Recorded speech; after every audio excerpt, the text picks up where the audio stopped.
સરકારી નોકરી અપાવવાના બહાને લાખો રૂપિયાની છેતરપિંડી કરીને લાંબા સમયથી નાસ્તા ફરતા આરોપીને સુરત શહેર ઝોન 6 LCB પોલીસે ઝડપી પાડ્યો છે. સચિન પોલીસ સ્ટેશનમાં નોંધાયેલ ગુનામાં વોન્ટેડ આરોપીને પકડવા માટે પોલીસે છેક મહારાષ્ટ્ર સરહદ સુધી ઓપરેશન પાર પાડ્યું. ઝોન 6 LCBની ટીમે બાતમી મળી હતી કે ઠગાઈનો આરોપી અશ્વિન પ્રભાતસિંહ પાડવી મહારાષ્ટ્રના નંદુરબાર જિલ્લાના અક્કલકુવા તાલુકાના તલંબા ગામમાં છુપાયેલો છે. સુરતથી આશરે 200 કિમી દૂર આવેલા મુણગમ વિસ્તારમાં પોલીસ ટીમે પહોંચીને સતત 3 દિવસ સુધી રેકી કરી. આરોપીની હિલચાલ પર વોચ રાખ્યા બાદ પોલીસે તેની ચોક્કસ લોકેશન મળી ન હતી.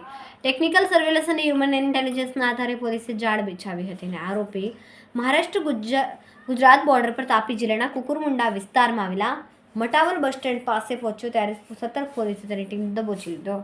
આરોપી વિરુદ્ધ અગાઉથી જ કોર્ટ દ્વારા વોરંટ જારી કરવામાં આવ્યો.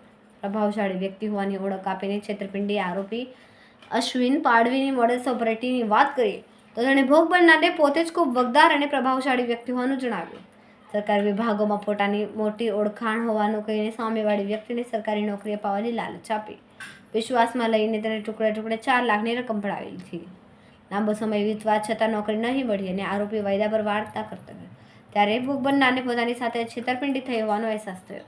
આ અંગે સચિન પોલીસ સ્ટેશનમાં ફરિયાદ નોંધતા જ આરોપી ફરાર થઈ ગયો. હાલ પોલીસે તેની ધરપકડ કરીને કાયદેસરની કાર્યવાહી હાથ ધરી છે. કેમેરામેન સેનિલ વિરાણી સાથે વિશાલ છેઠા, માનવ પ્રભા ન્યૂઝ, સુરત. અમારા વિડીયોની નવી અપડેટ મેળવવા માટે સબસ્ક્રાઇબ કરો માનવ પ્રભા ન્યૂઝ ચેનલને. બેલ આઇકન ક્લિક કરો લેટેસ્ટ વિડીયો સૌથી પહેલા મેળવવા માટે.